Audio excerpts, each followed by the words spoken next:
Buenas tardes a todos los amigos y hermanos que nos seguís desde vuestros hogares o detrás de la cámara. Bienvenidos a estos momentos de reflexión y estudio de la Palabra de Dios.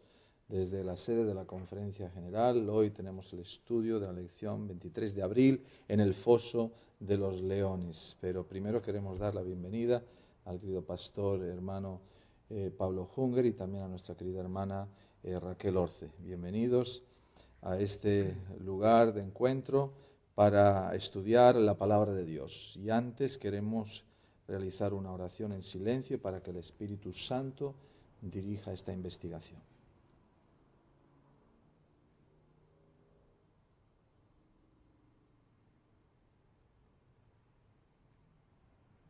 Amén. Bien, la semana pasada pudimos estudiar una lección muy interesante, muy didáctica, desde el punto de vista espiritual, y también pudimos aprender con relación a las bebidas alcohólicas. Vimos el efecto que causa en la salud física, también en la psique, a nivel social.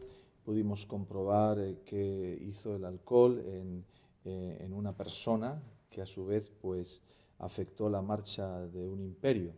Por causa de algo tan baladí, qué consecuencias tan graves tuvo el haberse embriagado, y cómo el rey Belsasar pues mandó traer los utensilios sagrados y después de esa orgía pues sabemos todo lo que pasó. Así es que hoy tenemos una nueva historia en la que vemos nuevamente al profeta Daniel, ya en una fase más maduro todavía, y con otro rey, y vamos a ver lo que pasa en la lección. En el Foso de los Leones, el título ya de por sí es bastante sugerente. A nadie le gusta estar ni con leones y menos en un foso, ¿no? Y el texto de introducción nos dice: Jehová es mi luz y mi salvación, ¿de quién temeré? Jehová es la fortaleza de mi vida, ¿de quién he de atemorizarme? Cuando se juntaron contra mí los malignos, mis angustiadores y mis enemigos, para comer mis carnes, ellos tropezaron y cayeron. Es un texto que viene a colación de lo que vamos a estudiar a continuación. Especialmente los hijos de Dios muchas veces nos vemos en situaciones difíciles y solamente la ayuda de Dios es la que nos puede sostener en esos trances, en esas situaciones angustiosas. Pero yo creo que ninguno de nosotros ha pasado la prueba que pasó el profeta, ¿verdad? Y eso es interesante porque nos muestra que Dios puede librar a cualquier persona si es fiel de cualquier situación, como fue esta que vamos a estudiar. La primera pregunta nos introduce en un cambio de gobierno. ¿Qué ocurre cuando cambian los gobiernos? Reyes diferentes, leyes diferentes, tal vez imperios diferentes. Sí, hermano.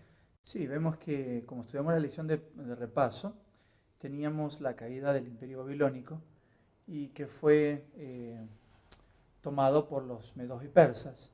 Y aquí tenemos la lección del día, el tema de Daniel dentro del gobierno de Media bajo el liderazgo de Darío, donde él, como dice ya la primera pregunta, cambió el sistema de su gobierno colocando 120 gobernadores y a su vez 3 presidentes sobre los gobernadores, y dentro de esos 3 estaba Daniel como el principal, el primero, donde era responsable de tanto los presidentes como de todos estos 120 gobernadores que tenían que dar informes a él, para que el rey Darío esté más libre de todas esas funciones. Entonces manejado el gobierno por estos presidentes y gobernadores. Ese fue el nuevo sistema que introdujo el gobierno de los medos allí con Darío a la situación que tenía. Cuando el nuevo rey, que no tiene nada que ver con ese gobierno anterior, coloca a Daniel, ¿qué bases tiene él para colocar a ese hombre? Bueno, obviamente da la impresión de que él no solamente tenía referencias acerca del propio Daniel, sino que inclusive se podría creer que ya había habido una conversación personal o una relación mucho más estrecha por el hecho de que lo coloca sobre todos los demás. A él le constaba la declaración con la cual cerrábamos la lección de repaso, que Daniel interpretó el mensaje que Dios le daba a este rey y a este imperio que estaba por fenecer. Tu reino ha sido pesado, hallado, falto y entregado a los medos y los persas. Así pues, Daniel reunía una serie de características que lo hacía digno de confianza por el rey. Uno, aunque a él le constaba que había trabajado bajo el imperio babilónico, sabía que él había sido íntegro, que había dicho la verdad indistintamente, que el rey aceptara o no, o gustara o no gustara. Y él mismo había presentado a Belsasar la situación de que el reino iba a ser tomado por los medos y los persas.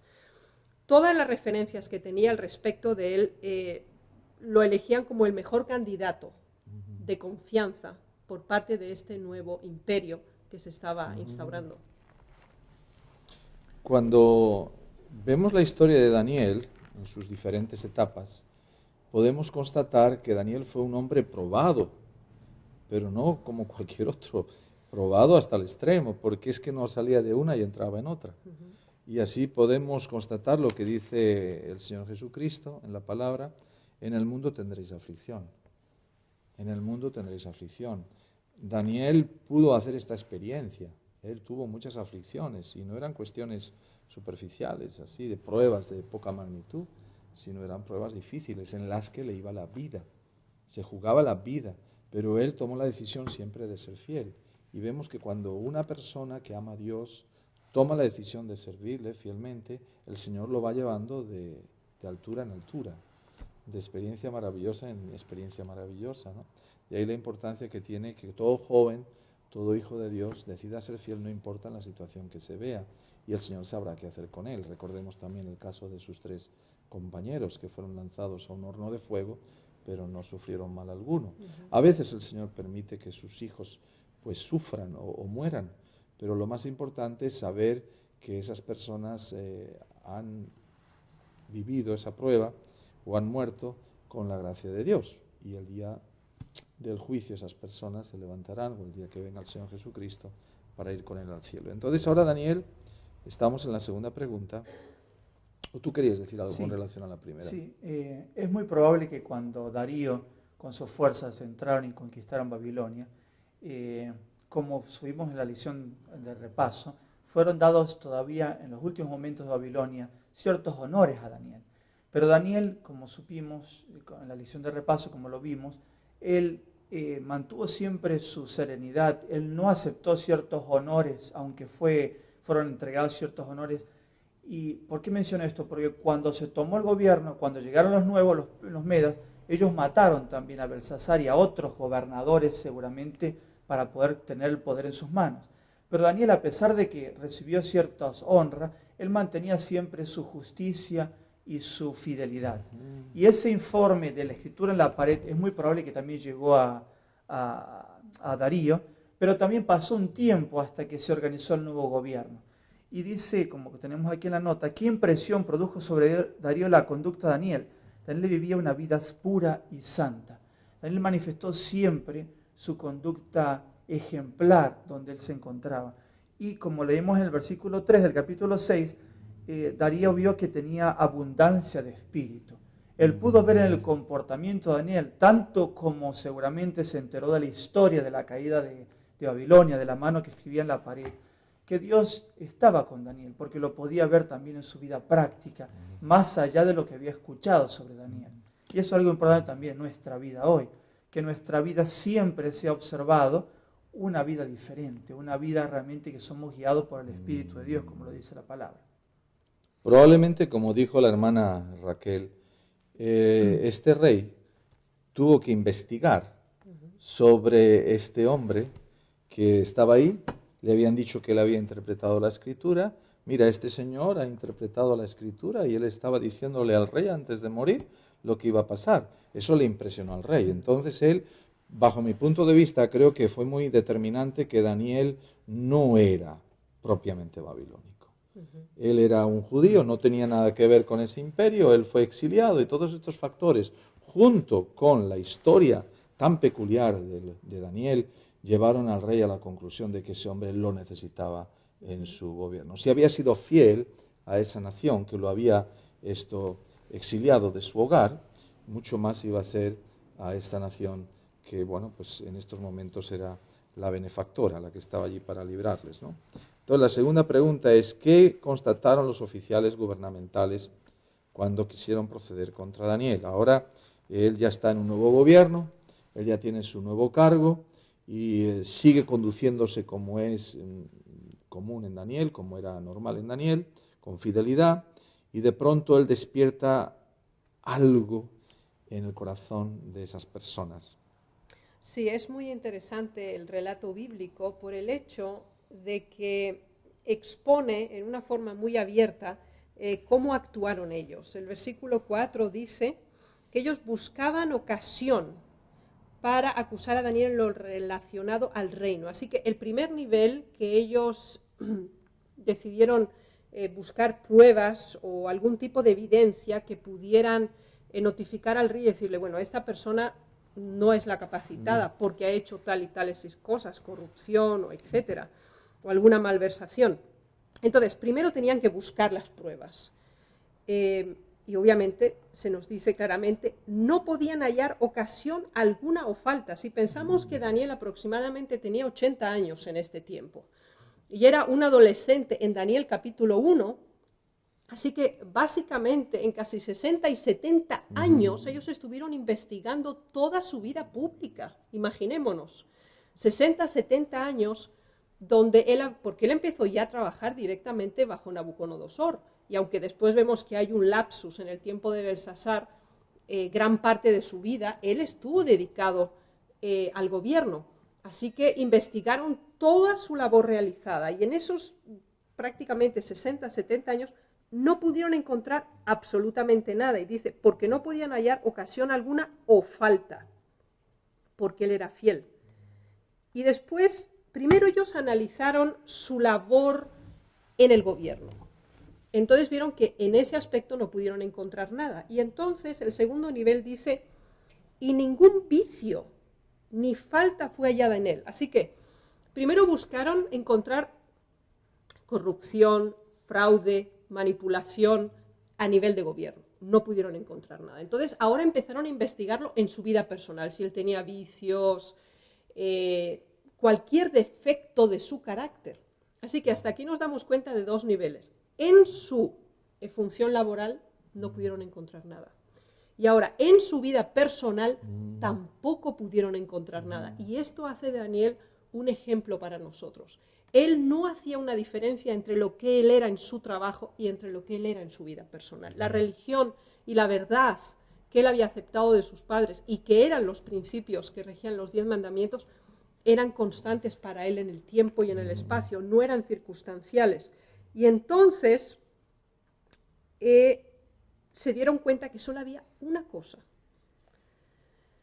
en la cual ellos podían argumentar, ¿no? Y en ese contexto trabajaron y desarrollaron ahora todo un proyecto. Ahora, dice, ¿de qué es capaz la envidia? Creo que debemos analizarlos a cada uno de nosotros, porque la envidia es un defecto de carácter, es un pecado que no es visible, en el sentido de que, bueno, tú no puedes ver a una persona y decir, mira, esa persona es envidiosa, o sea, no lo lleva escrito en la frente.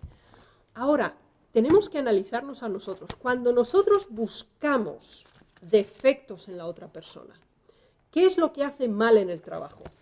Y nosotros tenemos esa proyección de ver lo que la persona hace mal y observamos a ese individuo solo buscando sus defectos, tenemos que hacer un alto y decir, bueno, estamos mal aquí.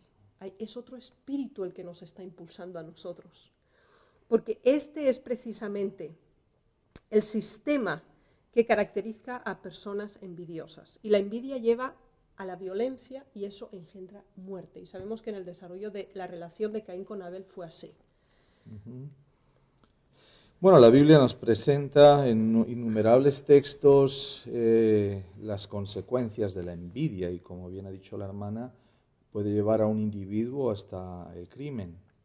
Ya tenemos pruebas en la Biblia y también las vemos a nuestro alrededor, personas que empiezan a tener alguna animadversión contra alguien y terminan matándolo.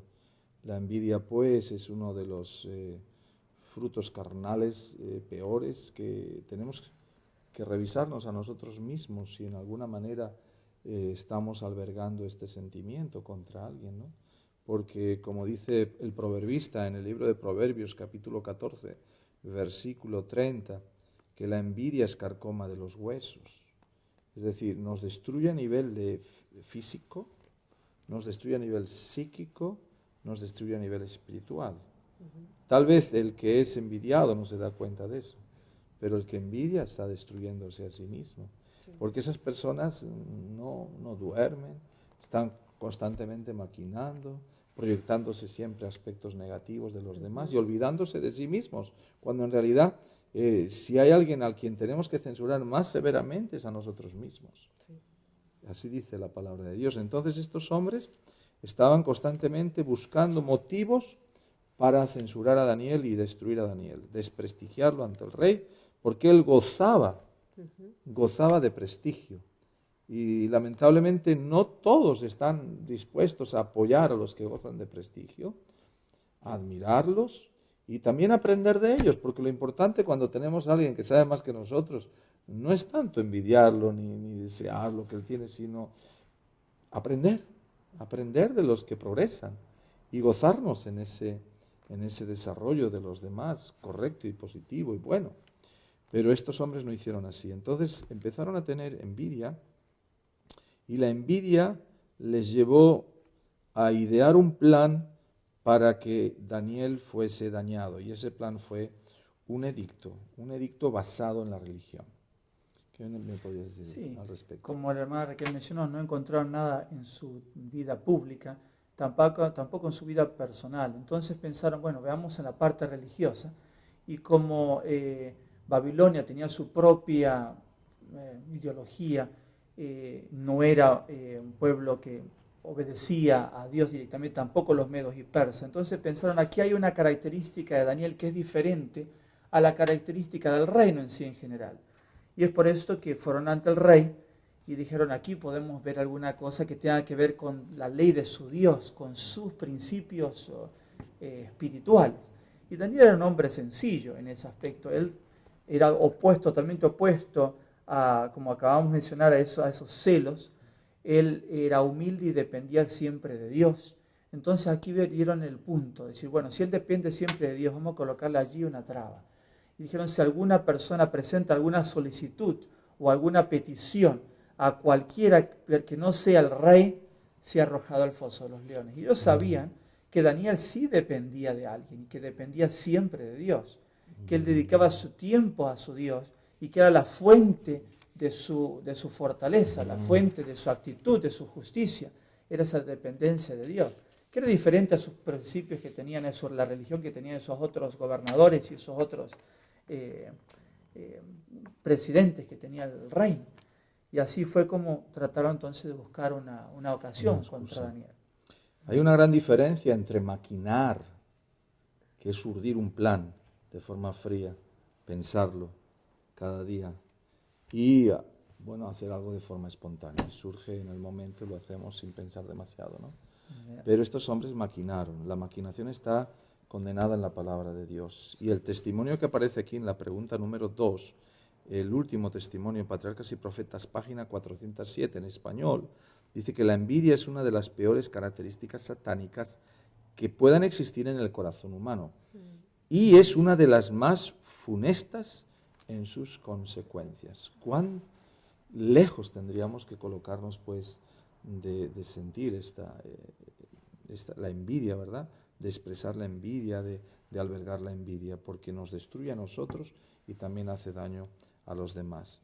Esta fue la motivación que llevó a estos hombres a buscar la firma, o diríamos de alguna forma que el rey aprobase este decreto. Pero el rey estaba sabedor de lo que estaban haciendo estos hombres, él sabía lo que ellos pensaban.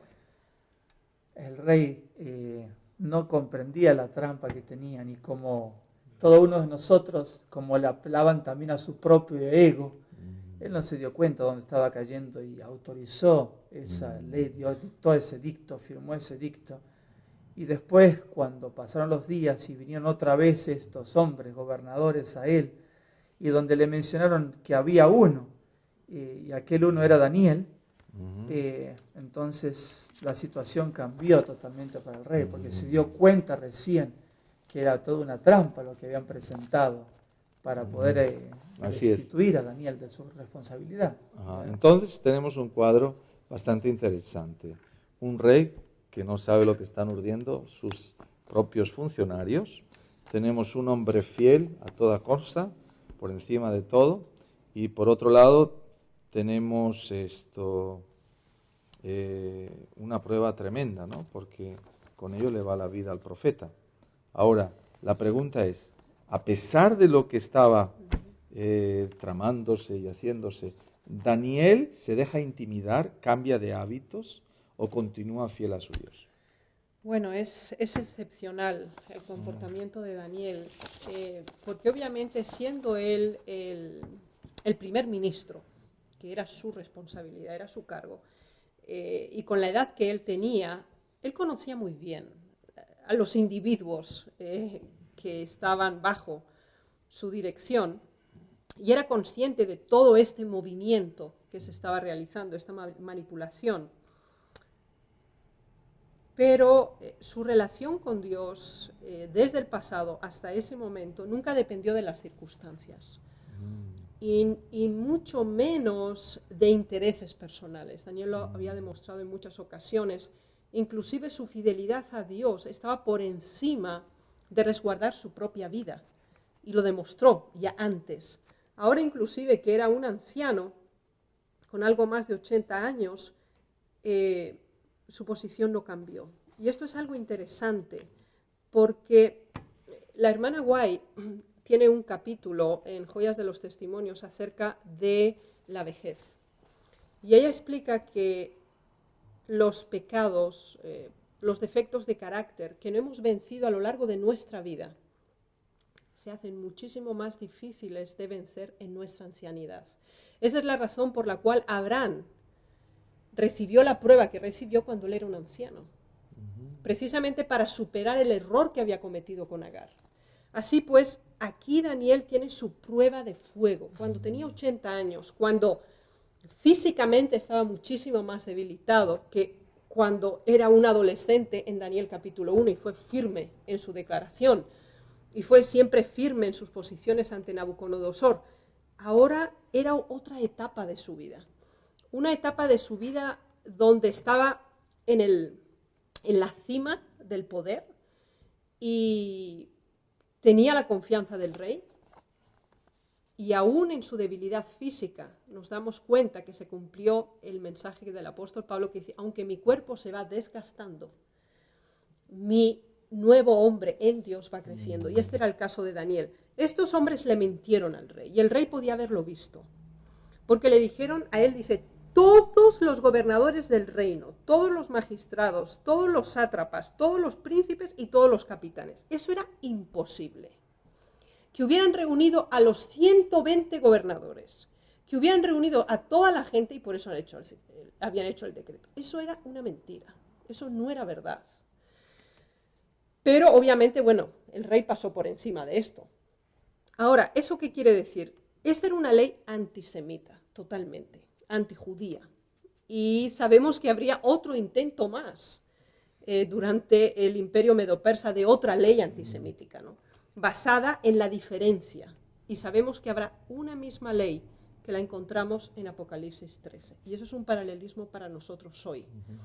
Él era diferente, no solamente por su comportamiento, no solo por su trabajo, sino por lo que él creía. Y ese punto diferencial lo llevaba a la vida o a la muerte. Sí, hay un refrán que dice que la virtud realza solo al lado del vicio. Lo cual significa que Daniel realzaba en su pureza y santidad contrastado con estos hombres probablemente sin principios y viciosos y acostumbrados a practicar el pecado. No es que él tuviese mucho interés en decir yo soy mejor que vosotros, pero el mero hecho de estar con ellos era ya suficiente para que su carácter contrastara vívidamente con el carácter perverso de estas personas. Sí. Y estas personas se molestaron con él. Yo he vivido esta experiencia en algunas ocasiones. Una vez estaba colportando y recuerdo que un señor al que yo le estaba presentando los libros me dice, bueno, pues te voy a invitar a beber, te voy a invitar a un bar a beber algo, porque me gusta cómo eres, cómo te comportas y tal. Dije, sí, pero le agradezco mucho, pero yo no bebo, solo este mío, muchas gracias. Y el hombre entonces dijo, no, pero tú vas a beber, porque yo te voy a invitar. Y ahí estuvimos lidiando un rato hasta que el hombre se convenció que era imposible que yo pudiera hacer eso, porque tenía un principio. Pero se molestó tanto el hombre conmigo, porque yo no quería beber con él, que al final pues él estaba bastante enojado. Yo le dije, lamento que usted tenga esa conducta y esa actitud, pero usted tiene que comprender que yo tengo mis principios. Sí, pero eso es algo que no tiene importancia, uno tiene que vivir la vida. Es decir, al hombre le molestó, en definitiva, para acortar ya, le molestó el hecho de que yo tuviese una conducta diferente a la suya. ¿Y qué es lo que ocurre con el pecador? El pecador no quiere pecar solo, siempre quiere arrastrar a otros en su caída. El pecador quiere influir sobre los demás para no sentirse solo en su transgresión.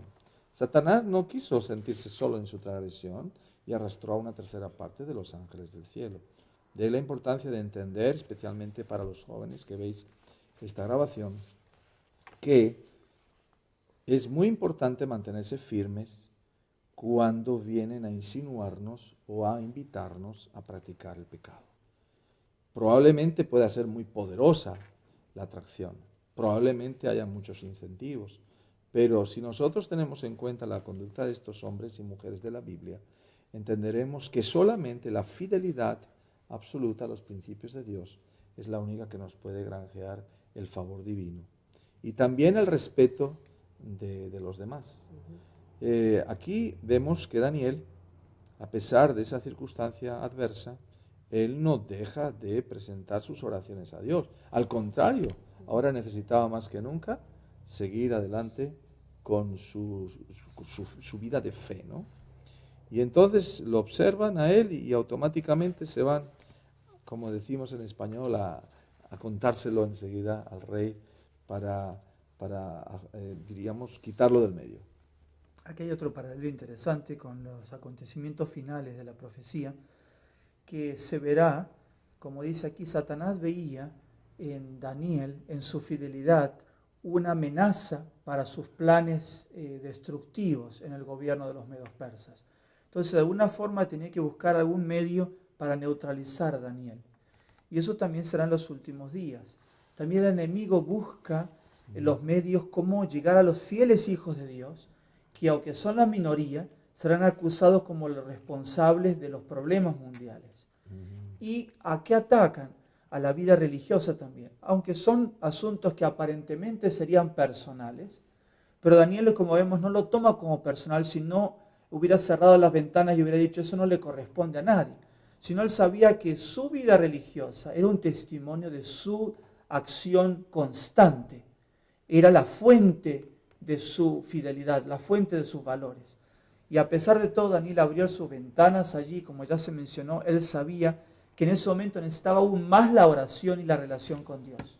Y no dejó nada que lo atemorice, porque aunque era su relación personal con Dios, pero era el todo de su vida.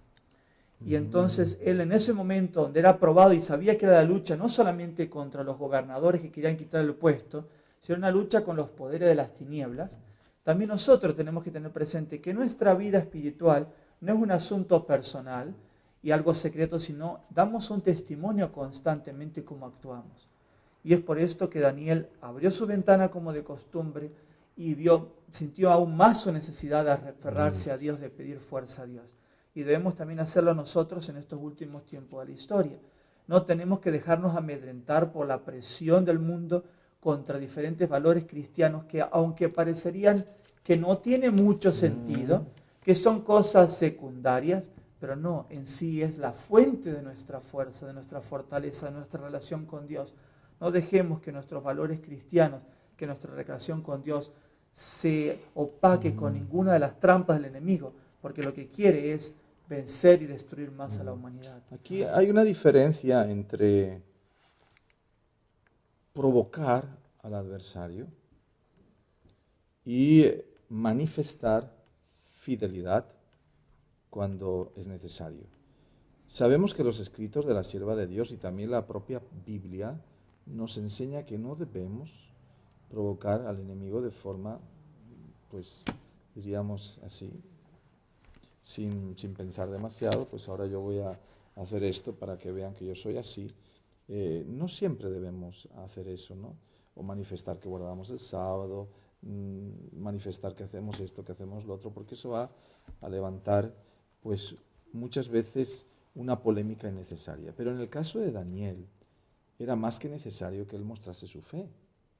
Porque ¿qué hubiera pasado si él no hubiese abierto las ventanas? Nadie hubiera sabido que él estaba dentro orando. Entonces, con la actitud de Daniel, podríamos entender muchos de que él lo que hizo fue desafiar. Y desafiar no está de acuerdo a la palabra de Dios. Pero sí que es cierto que también la Biblia nos enseña que cuando es necesario hay que dar testimonio, ¿no? ¿Qué podrías decir al respecto, hermana? Sí, Esa actitud de abrir la ventana, ¿no? ¿Es un desafío o qué es eso? Sí, parece que esa era la costumbre de Daniel y lo demuestra la forma descriptiva en que el versículo se expresa. Dice, cuando Daniel supo que el edicto había sido firmado, entró en su casa y abiertas las ventanas de su cámara que daban hacia Jerusalén. Así que sabemos que generalmente hasta los judíos ortodoxos aquí en Estados Unidos oran en posición a Jerusalén. Gracias.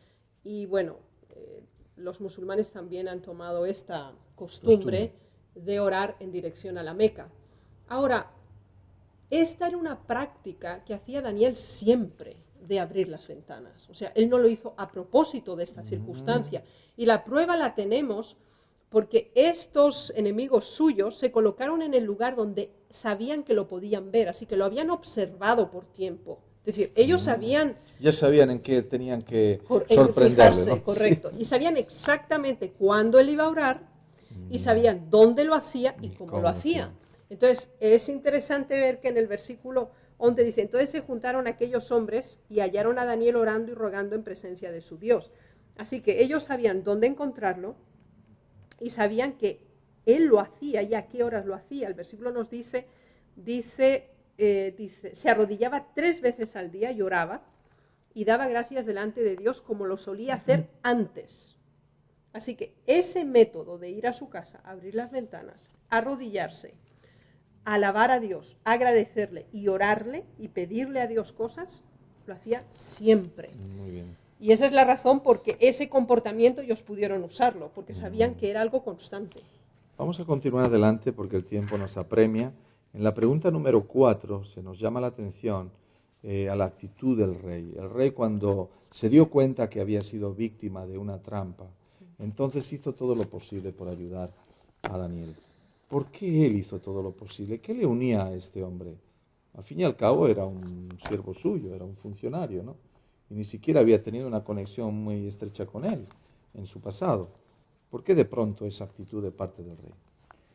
Bueno, el rey había visto en Daniel también la fidelidad y apreciaba los servicios de Daniel. Como también dice aquí la lección, que todos aquellos que de corazón siguen a Dios también manifestarán en su vida práctica que son diferentes, y también la apreciación de aquellos que ven esos valores que tenemos también. Y es por esto que Darío trató hasta la noche de ver cómo podía librar a Daniel, pero los que habían puesto la trampa, esos gobernadores, le dijeron directamente: sepas, oh rey, que es ley de Media y Persia, que ningún decreto u ordenanza que el rey confirmare puede ser mudada. Le dijeron claramente: no tienes otra solución, tú lo firmaste y esto debe ser ejecutado, si no, tú no cumples con tu palabra, rey. Y eso también era por qué Daniel no cerró su ventana, porque él se cerraba la ventana y todo el mundo sabía que él oraba a Dios y daba testimonio de su fidelidad a Dios, y iba a demostrar lo opuesto, que ahora tenía temor de su relación con Dios por causa del edicto. Entonces, sí, también como el rey debía ser fiel a su edicto, también Daniel quiso mostrar que él es fiel a su relación con Dios y no estaba dispuesto a dar un mensaje diferente de realmente su relación con Dios. Y es por esto que dejó la ventana abierta, como mencionábamos anteriormente. ¿Ya? Bueno, si nos detenemos a considerar el edicto, pues desde nuestro punto de vista occidental no podemos dejar de expresar el pensamiento de que era un edicto injusto, porque claro, no existían principios de igualdad ni principios de respeto por credos diferentes, sino que el rey dijo, todo el mundo va a hacer esto y se acabó. Pero Daniel fue fiel a su fe, y él en ningún modo se amedrentó, sino que siguió adelante confiando en el Señor. El rey hizo todo lo posible, pero no pudo hacer nada. Lo único que hizo fue pues esperar y ver a ver qué es lo que ocurría con el Dios de Daniel. Yo creo que en todo esto, una vez más, el Señor está manifestando su gran sabiduría, su gran presencia, y también el hecho de que Él quería no solo ensalzar, por supuesto, a Daniel por su fidelidad, sino también darle una oportunidad a este rey, para que así como Nabucodonosor y también Belsasar tuvo la oportunidad, para que él pudiera tener la oportunidad de conocer al verdadero Dios y se dejase de seguir esa conducta idólatra que lo caracterizaba. Entonces, en la pregunta número 5 se nos dice que existe una ley que realmente es inmutable. Esta ley de Media y de Persia pues no tenía mucho sentido, ¿verdad? Y se podría haber de alguna forma pues contrarrestado o dejado sin efecto. Pero hay una ley que no se puede dejar sin efecto, no se puede contrarrestar, y es la ley de los 10 mandamientos. Entonces, mi hermana Raquel, sí. Al final, ¿qué orden dio Darío? Bueno, la ley tenía que cumplirse, así que muy a su pesar tuvo que acceder a la petición de estos ministros, de su gobierno, siendo él consciente ya de toda la manipulación y toda la trama que habían creado. O sea, era obvio que aborrecían con todas sus fuerzas a Daniel y que habían forzado al rey y lo habían colocado en una situación donde él iba a hacer una injusticia. Y el rey fue consciente de eso. Así que la situación era terrible. El rey no cambió, pero sabemos que podía haberlo hecho, porque tenemos pruebas de eso. Por ejemplo, con Asuero, él también había hecho una ley igual, de que tal día todos los judíos debían ser exterminados. Él no cambió la ley, pero sí añadió una cláusula, y entonces dijo, pero se pueden defender. Claro. Así que si ellos son atacados, él se puede. Él podía haber dicho, no, pues a Daniel lo transporta a otra parte. Y ahora si él no está aquí, porque el decreto era... Pero era el propósito de Dios, era que se revelara el poder de Dios, obviamente. Y de esa forma tan portentosa. Poderosa, ¿no? Que se hizo. Ahora, nos damos cuenta que era débil el rey.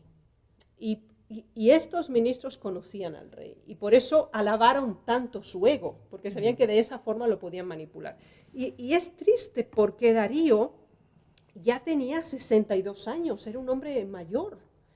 Y a pesar de todo era tan débil en su carácter. Y eso lo demuestra, como tenemos el ejemplo de Pilato. Pilato sabía que Jesús era totalmente inocente y aún así accedió a su condenación.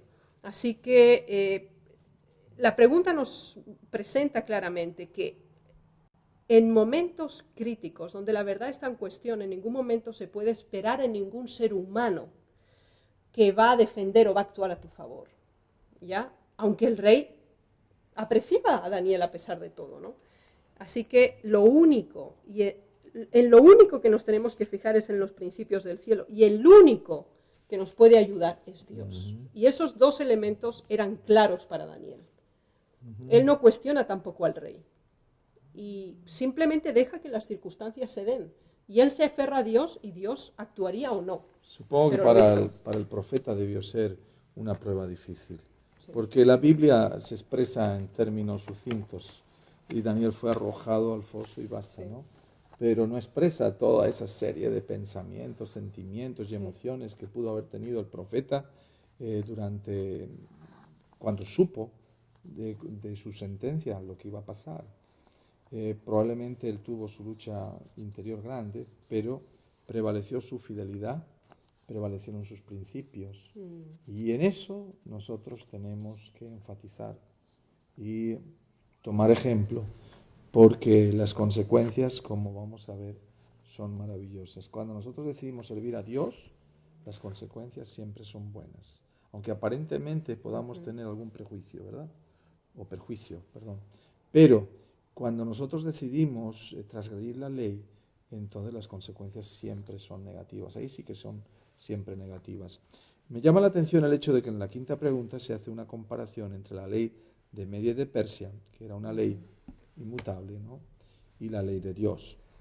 ¿Por qué algunas religiones, te pregunto a ti, hermano Pablo, por qué algunas religiones enseñan que la ley de Dios, los 10 mandamientos, han sido abolidos? ¿Tiene esto base? Bueno, justamente aquí nos está dando la lección el texto bíblico en Mateo, donde dicen que hasta que no pasará ni una jota ni un tilde de la ley hasta que el cielo y la tierra permanezcan, ¿ya? Dando a entender que mientras dure este mundo, esta tierra, estamos sujetos bajo los principios de Dios, bajo la ley de Dios. Y Daniel comprendía esto muy bien. Lamentablemente los seres humanos hoy buscan a una forma también excusas para bajar sus obligaciones para con Dios, no comprendiendo que estas obligaciones que tenemos para con Dios son beneficios que a su vez tiene el hombre en su vida práctica. Y eso lo sabía muy bien Daniel. Y es por esto también que el rey le dijo a Daniel: el Dios tuyo a quien tú continuamente sirves, Él te libre. Interesante que él sabía las experiencias del pasado. Seguramente recordaba la experiencia del fuego y estos 3 hebreos que hemos estudiado ya en la lección de repaso también. Y él sabía que la fidelidad a Dios es más poderosa que cualquier ley que puedan tener los hombres y cualquier situación que tengan que enfrentar los hombres. Y que aunque tenía que ser un milagro, que tenía que enfrentarse a los leones, que sabemos son animales muy poderosos, que el hombre en sí no tiene una posibilidad, una chance contra estos animales salvajes, pero el rey recordó esas promesas. Así que vemos cómo el Señor permitió esta prueba difícil para el profeta. Aparentemente Daniel pudo haberlo interpretado, como muchos lo interpretan, como una injusticia de parte de Dios. Algunos dicen: Señor, ¿por qué yo? ¿Qué he hecho yo si yo te he servido siempre fielmente? Pero el Señor sabe por qué ocurren las cosas. En el caso de Daniel, especialmente ya casi al final de sus días, él tuvo que arrostrar esta prueba porque Dios quería glorificarse en el profeta y, por supuesto, dar un testimonio claro y poderoso a este rey. Sabía que Darío era susceptible de aceptarle, pero necesitaba alguna prueba. A veces el Señor, y en esto tenemos que ser muy pacientes, permite ciertas pruebas en nuestra vida para que su nombre quede glorificado en nuestra fidelidad. Vemos que Darío no come, se perdió el sueño, nos dice la Biblia, pasó una noche terrible. Y a la siguiente mañana, pues entonces va allá al foso y encuentra algo extraordinario. Probablemente él quiso pensar, o pensó durante toda la noche que fuera algo así, ¿no? Sí. Pero al corroborar que eso fue así, ¿cuál fue su sentimiento? Hermano Raquel. Sí, la forma en que él se dirige demuestra que él siempre estuvo jugando con esa duda, bueno, ¿será su Dios realmente que lo va a ayudar o no lo va a ayudar? Y por eso es interesante cómo lo llama. Le dice: Daniel, siervo del Dios viviente, el Dios tuyo, a quien tú continuamente sirves, lo repite por segunda vez, ¿te ha podido librar de los leones? Entonces Daniel respondió al rey: oh rey, vive para siempre. Entonces mi Dios envió su ángel y tapó la boca de los leones, etc. Y le da una censura al rey, ¿no? Porque le dice: para que no me hiciese daño, porque ante él fui hallado inocente, ante Dios, ¿no? Y aún delante de ti, oh rey, yo no he hecho nada malo.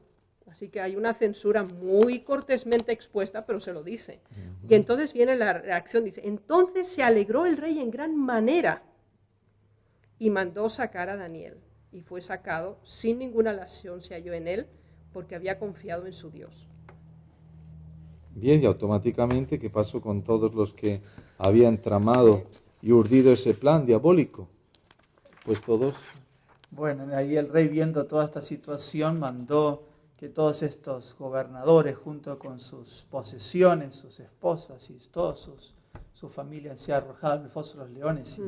Y vemos que los leones no es que estaban adormecidos con Daniel, porque cuando llegaron ellos todavía en el aire fueron despedazados, sus huesos quebrados y perecieron allí en el foso.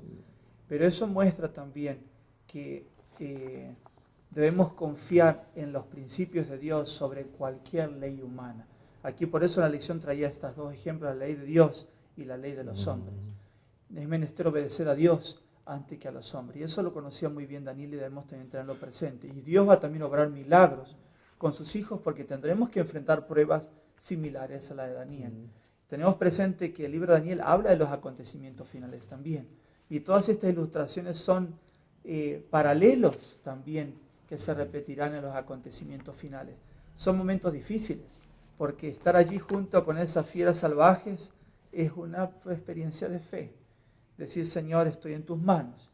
Y tener la seguridad de que, como dijeron los 3 hebreos, sepas, oh Rey, que si Dios no nos libra, también no vamos a adorarte.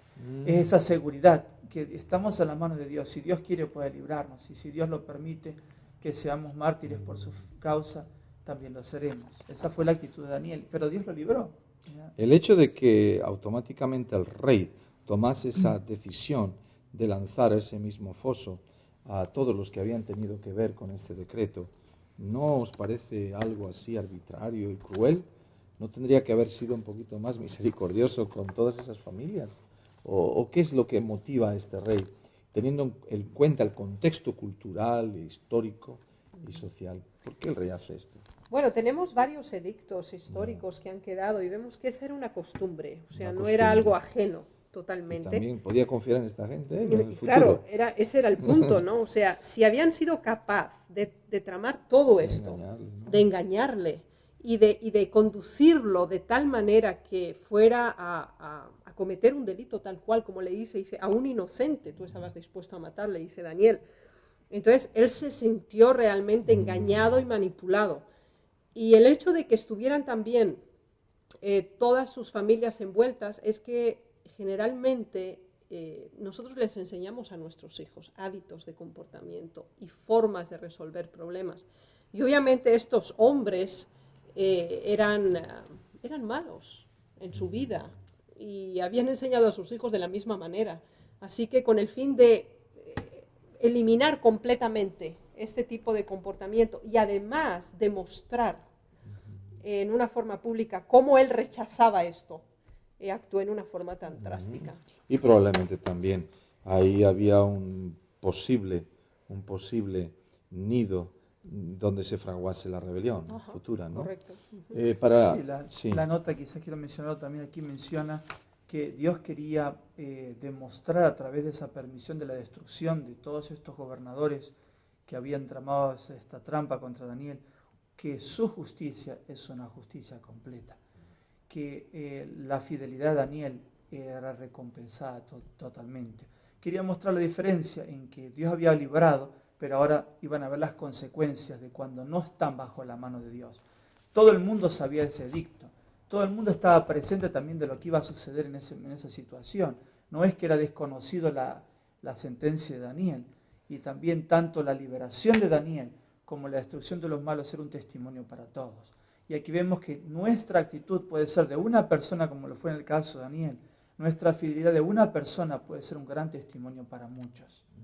Dios hace grandes obras. Sí, vemos que por la fidelidad del profeta, pues quedaron afectadas muchísimas familias y hasta una nación, hasta una nación completa. No una nación, sino 2, porque afectó a la nación babilónica y ahora vemos también que al imperio medo-persa la actitud de un hombre hizo mella. No sabemos las repercusiones que pueden tener nuestras actitudes, tanto buenas como malas, pero es evidente con el estudio de estas escuelas sabáticas que cuando una persona decide actuar bien delante de los ojos de Dios, las repercusiones son incalculables. Es maravilloso cómo esa semilla de bien se va fructificando y va produciendo tantos resultados buenos, no solamente en la vida de los individuos que obraron así, sino a lo largo de la historia. Vemos en la última pregunta que esto motivó para que el rey hiciera un edicto, que toda la gente tenía que aceptar a ese Dios maravilloso de Daniel. ¿Y qué pasó con el profeta? Pues a partir de esos momentos, ¿qué nos dice brevemente la Biblia sobre eso, sobre la vida final del profeta? Dice, y este Daniel prosperó durante el reinado de Darío y durante el reinado de Ciro el persa. Así es que vemos que Daniel fue prosperado grandemente por Dios, fue premiado por su actitud fiel, y esa misma actitud fiel hoy tiene recompensa. Puede ser que no en los términos que nosotros entendamos, pero obviamente sabemos que cuando una persona decide ser fiel a Dios, el Señor la compensa en gran medida. Esta es la promesa bíblica. Yeah. Así vemos el contraste. Por un lado estaba al lado de la muerte, pero era el momento de prueba, y la fidelidad de Daniel en no dejarse amedrentar y de seguir su costumbre de arrodillarse ante Dios, de dirigirse ante Dios, de presentar sus necesidades ante Dios, su dependencia de Dios, dio su recompensa. Y tuvo después de ese momento grandes bendiciones, como ya escuchamos en el tiempo de Darío y de Ciro. También lo es en nuestro tiempo. Podemos estar ante situaciones que parecen ser el fin de nuestra vida, pero Dios tiene un plan. Si nosotros seguimos fieles ante los momentos de pruebas que Dios permita también en nuestra vida, Dios abrirá grandes caminos todavía para nosotros. El Señor está dispuesto a ayudarnos más de lo que nosotros podemos imaginar, y lo importante en todas estas lecciones es sacar una conclusión que la podamos entretejer con nuestra vida práctica diaria. Y la conclusión que podemos sacar en esta lección es que cuando uno decide ser fiel al Señor, el Señor se encarga de hacer el resto. Nosotros podemos encontrarnos en situaciones extremas, no ver ninguna salida, pero Dios tiene el control de antemano. El Señor no va a dejar nunca a un hijo suyo que fielmente se aferra de su mano. Que Dios pues nos ayude para aprender de esta lección y que podamos recibir la bendición del Señor. También para todos vosotros. Dios os bendiga y os emplazamos para la próxima lección en este mismo lugar. Amén. Amén.